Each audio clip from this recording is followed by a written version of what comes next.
मनुष्य जीवन का वास्तविक उद्देश्य क्या है, वास्तविक लक्ष्य क्या है, आखिर क्या है, किस कारण से इस भगवान परमपिता परमात्मा ने मनुष्य की रचना की। यद्यपि इस संसार में इतने इतने बेहतरीन जीव जंतु, इतने इतने सुंदर आकृति, पुष्प, फूल रचनाएं यानी ब्रह्मांड की रचना की, नदियों की, झरनों की, तालाबों की, गुलशन की, लेकिन बड़े बड़े खूंखार जंगली जानवरों की, बड़े बड़े सीधे जानवरों की ईश्वर ने जो रचना की, लेकिन इस इंसान को क्यों बनाया। आओ संत महात्माओं, जबकि बात आती है कि इंसान को आखिर क्यों बनाया, क्या अपनी भक्ति कराने के लिए इंसान को बनाया।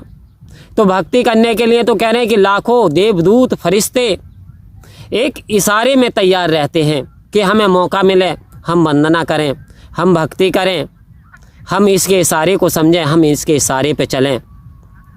तो कह रहे हैं फिर मनुष्य की रचना किस लिए की और अव्वल दर्जे का बना दिया, यानी सारी कायनात में मनुष्य जिन पे, जिन्नात पे, देवी देवताओं पे, भिन्न भिन्न प्रकार की शक्तियों से, यानी सभी से उत्तम प्रकार का बना दिया। क्यों? क्योंकि मनुष्य स्वतंत्र है, मनुष्य आज़ाद है। जिस समय चाहे कितना सिमरन कर सकता है, कितनी आरती गा सकता है, कितने भजन गा सकता है, कितना परमात्मा का नाम ले सकता है, और चाहे तो कितने अपराध भी कर सकता है। लेकिन एक बात आती है कि फिर मनुष्य का जन्म क्यों मिला। एक जगह लिखा, मानुष जन्म अंत की सीढ़ी, फिसल गई तो वारी गई, कहे अवतार 84 वाली, करी कमाई सारी गई। कह रहे मनुष्य का जन्म जो अंत की बारी है, इसके बाद इसे मौका मिलने वाला नहीं। क्यों? क्योंकि अंत की है। अगर सीढ़ी का डंडा लास्ट वाला है, अगर एक बार फिसल गए तो नीचे आन करके गिरोगे, यानी 84 में इंसान चला जाएगा। और 84 में क्या होता है, 83,99,999 योनियों भोगने के बाद इस हीरे जन्म ये जो हमें मिला, सतगुरु की कृपा से परमात्मा ने हम पे कृपा की। तो कह रहे हैं कि मानुष जन्म अंत की सीढ़ी अगर फिसल गई तो वारी गई, कहे अवतार 84 वाली। सहंस अवतार सिंह जी महाराज कह रहे हैं 84 वाली जितनी कमाई करी थी, जितना कष्ट झेला था, जितनी कठिन समस्याएं आई थी, तूने ना जाने क्या क्या किया था, वो सारी की सारी व्यर्थ चली जाएंगी। क्योंकि संत महात्माओं, आखिर क्यों? क्योंकि ये मानुष ही एक ऐसा चोला है, जैसे एक दरिया की बात करें, बहुत विशाल दरिया है, पंछी इधर उधर घूमता है, बार बार घूमता है, लेकिन किनारा हाथ नहीं आ रहा, समुद्र बहुत विशाल है। लेकिन फिर उसे एक जहाज मिल जाता है, परिंदा उस जहाज पर बैठ जाता है, और जैसे जैसे जहाज अपने गंतव्य की ओर जाता है, परिंदा उड़ता है, बहुत दूर तक उड़ता, कोशिश करता, हाथ पैर मारता, लेकिन थक जाता तो फिर जहाज पर बैठ जाता है। और अंत में जहाज पे बैठते बैठते होता क्या है, वो किनारे को प्राप्त हो जाता है, यानी फिर उसे पेड़ दिखाई देने लगते हैं, फिर उसे अपना स्थान मिल जाता है। तो आप सब समझदार संत महात्मा इशारा समझ गए, यानी ये मनुष्य जो जन्म है, ये एक जहाज है, ये एक नाव है, और इसमें सफ़र कौन कर रहा है? इसमें जीव है। ये जो आत्मा है, आत्मा प्लस परमात्मा, आत्मा ही परमात्मा है। कह रहे हैं लेकिन कब? जब ये आत्मा अपने परमात्मा को जान ले, जब अपने मेन पर्पज, मेन उद्देश्य को समझ ले, यानी दर्शन कर दे। क्योंकि एक जगह कबीरदास जी को लिखना पड़ा, पानी बीच मीन प्यासी, मोहे सुन सुनावे हंसी। कह रहे पानी के अंदर मीन यानी मछली कोई ये कहे प्यासी है तो मुझे बहुत हंसी आती है। इस संसार में कोई ये कहे कि परमात्मा नहीं है, परमात्मा यानी 7 लोक के ऊपर है, परमात्मा जो पर्वतों पे है, परमात्मा वीराने में है, परमात्मा मंदिर मस्जिद गुरुद्वारे में ही है केवल, यानी यूँ कहें यदि बंधनों में इंसान बांधता है तो फिर हंसी के अतिरिक्त कोई बात नहीं रह जाती। आओ संत महात्माओं, एक बार गजराज का पैर मकर ने पकड़ लिया, यानी मगरमच्छ ने पकड़ लिया, जल के अंदर खींच रहा है। अब गजराज को कुछ नहीं सूझी, बीवी को आवाज़ दी, बच्चों को आवाज़ दी, लेकिन उसकी बात किसी ने नहीं सुनी, किसी ने नहीं छुड़ाया। तो मरता क्या ना करता, परमात्मा की ओर ध्यान गया। हे परमपिता परमात्मा, मैं आपको भूले हुए था, मेरी गलतियों को बख्श दो, फिर वो मुझे इससे बचाओ, मेरे प्राणों की रक्षा करो। अब मुझे मालूम दे गया कि संसार में कोई अपना नहीं है, अपने हो तो आप जब विनती प्रार्थना की तब कृपा की परमात्मा ने और पैर को छुटा दिया, यानी हाथी के, और हाथी बाहर निकल के आया। आओ संत महात्माओं, कहने को सारे बच्चे प्रहार करते बच सकते, लेकिन उन्हें भी अपनी जान का खतरा था, डर करके वो भी भाग गए।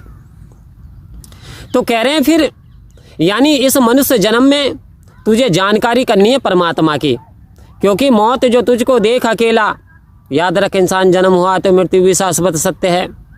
मौत जो तुझको देख अकेला, बार तेरे पे करती है, ऐसे में भी प्रभु प्रीति तेरी रक्षा करती है। हाँ, यदि आपने भक्ति की है, प्रार्थना की है, सत्संग की है, मानवता पे चले हो, दूसरों को गिरते को उठाया है, दूसरों को खुशियाँ प्रदान की हैं, कभी किसी को सताया नहीं, आपने दूसरों की मदद की है तो आपकी भी मदद होगी। आपने दूसरों को प्यार किया, आपको भी प्यार किया जाएगा। यानी आप सत्य का संग अपना लिया, आपने सत्संग किया है तो आपका बेड़ा पार हो जाएगा, क्योंकि जैसी करनी करेगा कोई, स्पष्ट रूप से संत महात्माओं, जैसी करनी करेगा कोई वैसा ही फल पाएगा। सच्चा है दरबार साहिब का, जो भी जैसो खाएगा।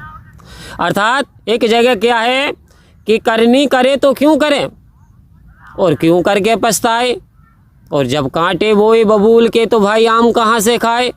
यानी अर्थात तूने अपने जीवन में कभी पुण्य काम नहीं किया, कभी हरि का भजन नहीं सुना, कभी भगवत की प्राप्ति नहीं करनी चाहिए, कभी सत्य का संग नहीं किया, कभी रामायण को पढ़ा नहीं जो विवेक जागे, क्योंकि रामायण तो कह रही है परहित सरस धर्म नहीं भाई, पर पीड़ा सम नहीं अदमाई, बोलो राम राम राम सिया राम राम राम।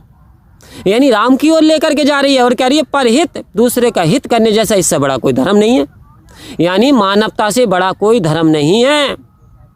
क्योंकि आजकल इंसान इतना मगरूर हो गया, इतना स्वार्थी हो गया, तो एक जगह लिख दिया कि संभल कर चले इंसान, ये नादानों की बस्ती है। ज़्यादा विश्वास ना कर, संभल कर चले इंसान, ये नादानों की बस्ती है। इसने माँ सीता को ना बख्शा, फिर तेरी क्या हस्ती है। कह रहे इसने माँ सीता के ऊपर उंगली उठाने से बाज ना आए, इन्होंने उंगली उठा दी, आरोप पे आरोप लगाते चले गए। आओ संत महात्माओं तो कह रहे हैं तुम तो सामान्य हो, फिर तुम्हारी क्या औकात है। ये संसार है, लेकिन ये मायावी संसार है, और इस मायावी संसार में ये मायापति भी विराजमान है। अगर सच्ची यारी करनी है तो इस सत्य निरंकार पार ब्रह्म परमात्मा से कर ले, इस रमे हुए राम से कर ले, इस कन्हैया कृष्ण से कर ले जो कण कण में व्याप्त है, इस इटर्नल पावर से कर ले, तो फिर देख। क्योंकि याद रख इंसान, 4 दिन की चांदनी फिर अंधेरी रात, 4 दिन के लिए जीवन मिला है। तो कहा साफ साफ कह रहे महापुरुष, गफलत में सोने वाले क्या तुझको कुछ खबर है, मंजिल तेरी किधर है, क्या तुझको कुछ खबर है, किस काम से तू मनवा आया था इस जहां में, किस काम से तू मनवा। कह रहे मनुष्य किस काम से आया था, क्यों भूल गया। तो काम से आया था ये परमात्मा की भक्ति करने के लिए, परमात्मा की जानकारी करने के लिए, परमात्मा की इबादत करने के लिए, गॉड की प्रेयर करने के लिए, स्तुति करने के लिए। लेकिन सारे काम करता चला गया, उमरिया बिता दई राम नहीं जाने, और राम नहीं जाने तो संत महात्माओं कुछ भी नहीं जाना। सारे काम करते हुए गृहस्थ आश्रम का पालन करिए, लेकिन परमात्मा की जानकारी जरूर कर लें, ताकि आवागमन के बंधन से मुक्त हो जाएं। परम प्यार से बोलिए धन्यवाद जी।